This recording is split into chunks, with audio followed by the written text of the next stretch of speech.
नमस्कार, बहुत स्वागत है आपका हमारे चैनल में। मैं सुचेता वास्तु और एनर्जी रिसर्चर। आज हमारा विषय है, क्या प्रकृति और पर्यावरण के साथ अन्याय करके हमें क्या प्राप्त होगा, क्या परिणाम प्राप्त होने वाले हैं। क्योंकि हमने आपको बहुत ज़्यादा डिटेल में बताया है कि प्रकृति और पर्यावरण के साथ जैसा आपका व्यवहार होगा वैसे ही आपको जीवन में फल की प्राप्ति होगी।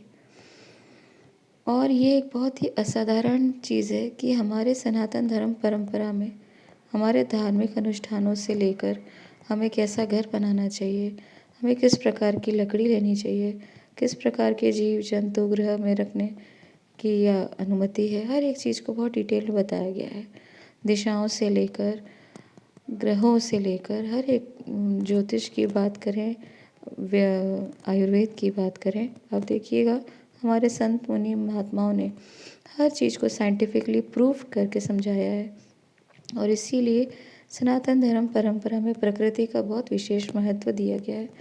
मैंने अपने भी एक बहुत पुराने वीडियो में बताया था कि सबसे ज़्यादा महत्वपूर्ण गोल्डन रूल्स होते हैं वास्तुशास्त्र में प्रकृति को लेकर, वहीं पूजा पाठ को लेकर भी मैंने आपको बताया था कि कुछ चीज़ों के नियम बहुत ही ज़्यादा आवश्यक होते हैं। इन्हें आप इग्नोर नहीं कर सकते, इन्हें नकार नहीं सकते। जैसे मैंने आपको फर्स्ट गोल्डन रूल बताया था वास्तुशास्त्र का कि जिस भी घर में एक भी पेड़ ना हो, मैं पेड़ की बात कर रही हूँ, आप पौधों से कन्फ्यूज़ मत होइएगा। अगर किसी भी स्थान में एक भी पेड़ नहीं होता, वहाँ पे आप कितना भी बड़ा भव्य सुंदर महल बना लीजिए, उसको आपको 10 वर्ष के बाद आप उस घर से ऊब जाएंगे। आपको लगेगा कि ये घर मेरे लायक नहीं है, मैं इस घर में सर्वाइव नहीं कर सकता, ये स्थान मुझे कभी भी कुछ प्राप्त नहीं होने देगा।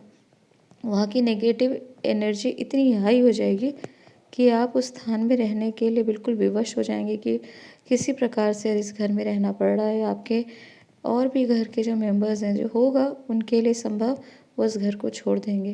देखिए इतना महत्वपूर्ण है। और बहुत से ऐसे लोग हैं जो इसे अपने जीवन में देख सकेंगे, इसे अनुभव कर सकेंगे।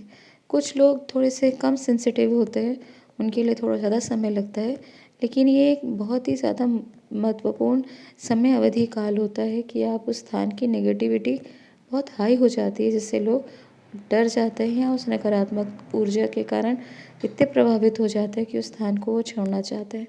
वहीं आप देखिएगा नवरात्र साधना काल में बहुत से लोगों ने हवन पूजा पाठ, कोई भी ऐसा सनातनी हिंदू नहीं होगा जिसने हवन नहीं किया, परंतु आपको ये बहुत गहराई से इसके बारे में जानकारी है कि जो आप हवन कर रहे हैं वो कहाँ की लकड़ी ले रहे हैं, किस संविधा का प्रयोग कर रहे हैं। कहीं वो शमशान की या किसी वृक्ष के ऊपर बिजली गिरी हुई या कोई हरे भरे वृक्ष को काट कर उस लकड़ी का प्रयोग तो हवन में नहीं हो रहा, अन्यथा ये लकड़ी आपके ही, वो हवन आपके लिए ही बहुत घातक हो जाएगा। जितना आप पुण्य की इच्छा कर रहे हैं उतना ही आपको पाप की प्राप्ति होगी। ये असाधारण चीज़ें हैं।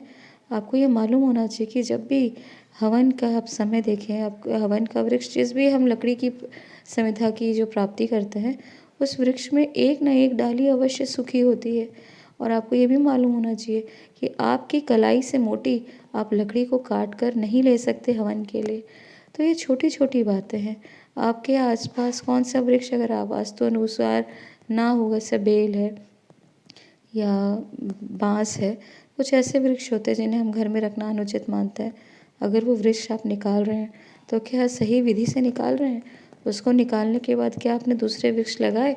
अन्यथा वो वृक्ष निकालना ही आपके लिए महापाप का कारण बन जाएगा। मनुष्य हत्या से भी बड़ा पाप हो जाता है जब आप प्रकृति की, आप प्रकृति से ही सब प्राप्त करेंगे, आप प्रकृति को ही कुछ रिटर्न नहीं करते और सिर्फ लेते रहते हैं, तो यही चीज़ें आपके लिए बहुत घातक हो जाती है। बैठे बैठे आप नकारात्मक ऊर्जाओं का आप आह्वान करते हैं और फिर आप कहते हैं कि हम किसी वास्तु ज्योतिष के पास जाएं या हम किसी एस्ट्रोलॉजर के पास या वास्तु एक्सपर्ट के पास जाके इनका आप कुछ उपाय कर लें। तो ऐसे उपाय आपको बहुत लंबे समय तक लाभ नहीं देते। इन विद्याओं के साथ में बहुत सारा विज्ञान छिपा है।